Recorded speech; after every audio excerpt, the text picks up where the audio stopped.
du décret tertiaire et de la révolution des métiers du CVC, enfin ce qu'implique le décret tertiaire au niveau de cette révolution de nos métiers.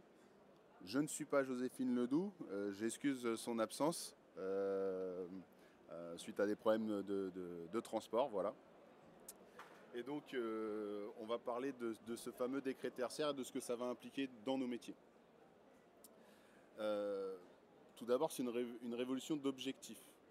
Avant, on travaillait sur des réglementations thermiques, les RT, les RE, qui nous imposaient en fait qui nous donnaient des obligations de moyens. C'est-à-dire qu'on allait chercher des moyens pour avoir des bâtiments économes avec les meilleures étiquettes énergétiques. C'était une sorte de checklist obligatoire pour être réglementaire. Et on allait regarder quelques points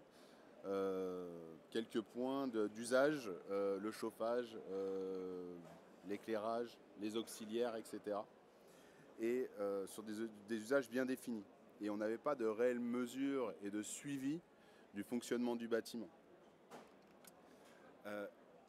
C'est une révolution d'objectifs, tout simplement parce qu'aujourd'hui, le décret tertiaire nous impose un résultat. Le moins 40 à 2030, moins 50, moins 60 à 2050.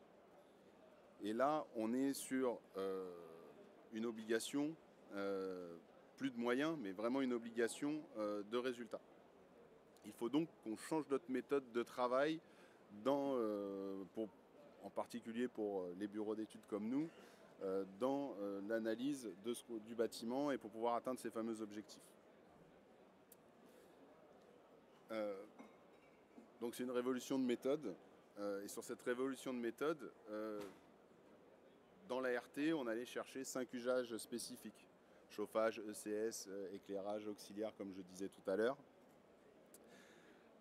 Et avec le décret tertiaire, il faut qu'on aille vers une analyse beaucoup plus précise des usages du bâtiment.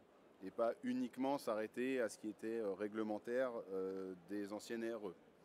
Et tout cela, c'est pour actionner les bons leviers et pour aller chercher les bonnes ressources d'économie. L'idée, c'est de s'adapter aux usages du bâtiment et de réfléchir et de changer d'optique sur le fonctionnement d'un bâtiment. Et donc, pour cela, et pour trouver les bons leviers, c'est en corrélation avec l'usage du bâtiment. On le sait très bien qu'on va avoir, en fonction de la typologie de bâtiment, des usages qui vont être complètement différents. Entre un commerce, des bureaux, de l'hôtellerie ou de l'enseignement, on ne va pas avoir les mêmes niveaux d'usage en chauffage, en eau chaude sanitaire. On va avoir de la cuisson, par exemple, sur de l'hôtelier et sur de l'enseignement qu'on n'aura pas forcément sur du commerce ou du bureau. Et donc, il faut pouvoir analyser toutes ces données et pour trouver les bons leviers et surtout vérifier les intensités d'usage pour aller chercher les bons leviers d'économie. Avant, on allait travailler sur 5 usages et le chauffage représentait 70% des consos. Moins 60% de consommation sur le chauffage avait comme impact une économie d'énergie qui était de 42%. Avec le décret tertiaire, aujourd'hui, le chauffage représente plus que 40% des consos. Si on se réfère au tableau précédent en moyenne, par rapport à l'usage d'un bâtiment en moyenne, ce qui fait qu'une baisse de 60% de consommation de chauffage nous amène plus qu'à 24% d'économie d'énergie. Et c'est là où il faut trouver d'autres leviers d'économie pour atteindre les objectifs du décret tertiaire.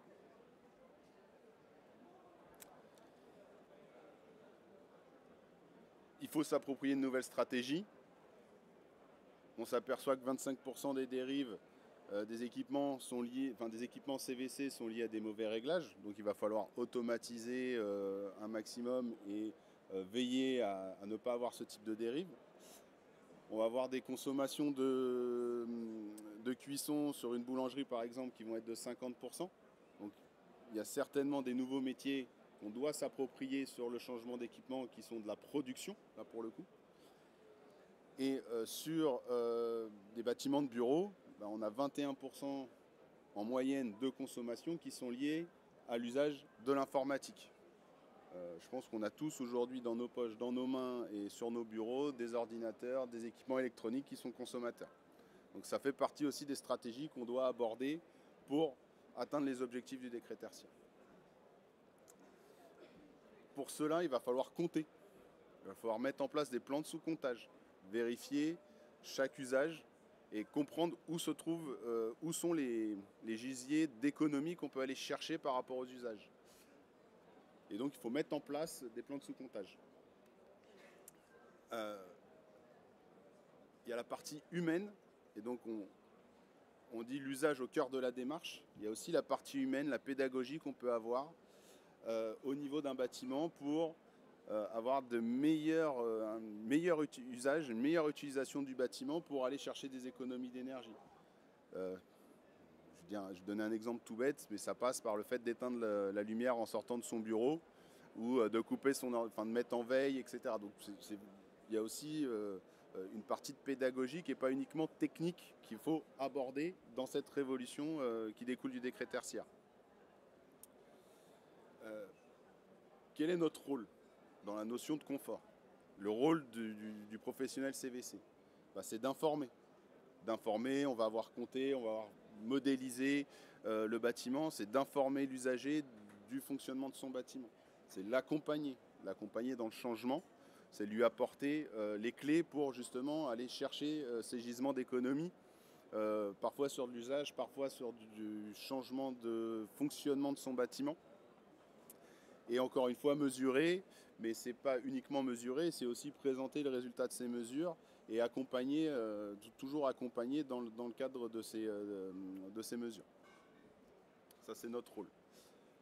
Les règles de fonctionnement, je viens d'en parler, c'est pas Versailles ici, voilà, c'est vraiment dans cette partie d'usage, donc c'est un peu redondant sur cette slide-là, mais il y a encore une fois une part humaine aujourd'hui qui est très importante et qu'on doit intégrer dans les analyses qu'on fait pour l'accompagnement sur le décret tertiaire.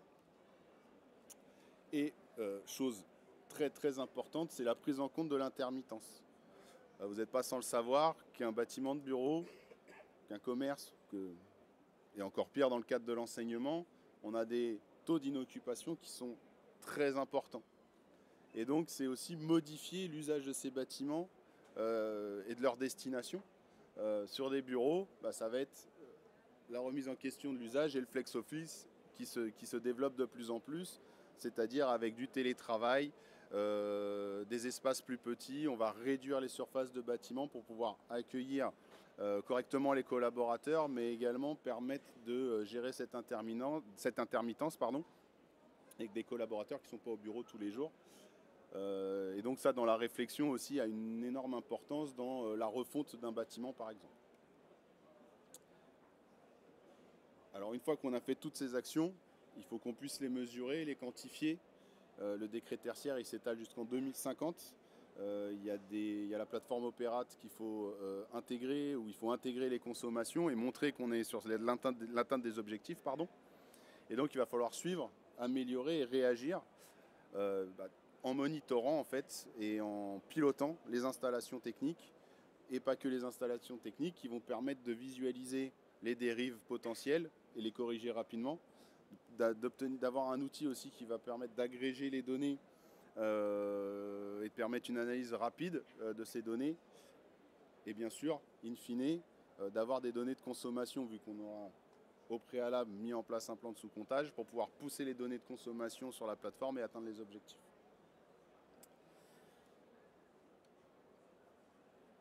Donc, la révolution, elle est pour les professionnels, pour tous les professionnels. On va devoir réapprendre nos métiers, tout simplement parce qu'on n'est plus sur 5 usages, mais il faut qu'on aille dans le détail de l'utilisation d'un bâtiment et trouver les bons leviers pour accompagner les clients.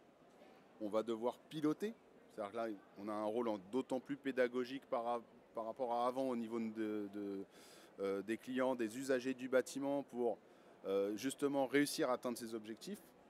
Et enfin, on va devoir écouter. J'en ai pas beaucoup parlé, mais il y a une notion de confort qui est complètement subjective, qui est humaine, et il va falloir qu'on écoute beaucoup plus pour pouvoir accompagner plus précisément l'usage du bâtiment, garantir le confort, et Et dans la partie aussi pédagogique, c'est pas uniquement... Il y a aussi nous, on doit apprendre aussi à l'usager du bâtiment, de quelle manière l'utiliser au mieux pour garantir son confort et des économies d'énergie.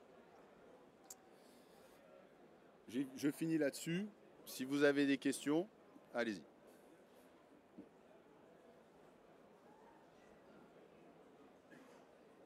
Pas de questions? Non? Ok.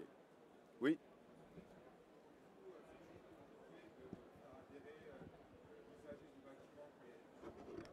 Oui. Avec le propriétaire, quelle est l'approche qui est utilisée? Parce que la gestion de confort pour l'utilisateur, il y a l'investissement qui est dû par le propriétaire parce que pour des très basses, c'est vraiment l'usage difficile. Comment on fait la bascule entre l'usager, justement, par tout ce qui est énergétique, les équipements CVC, Le micro marche? Vous m'entendez? C'est bon?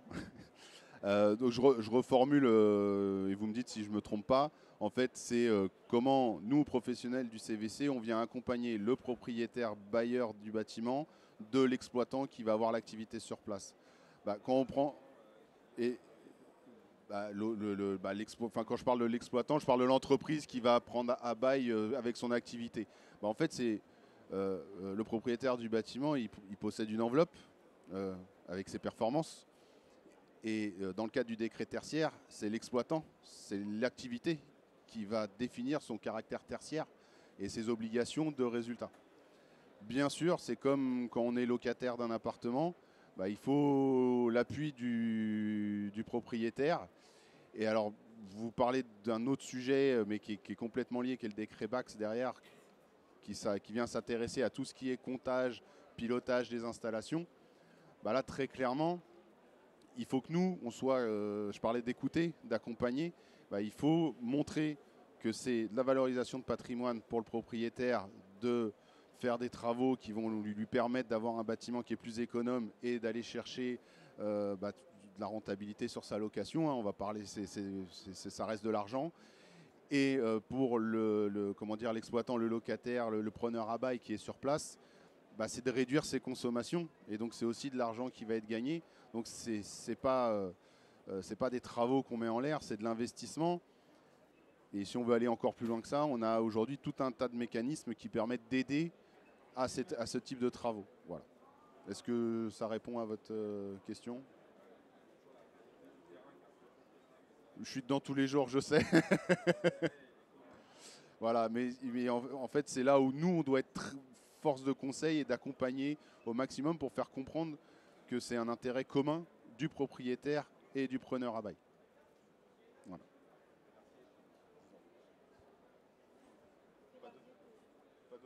Pas d'autres questions?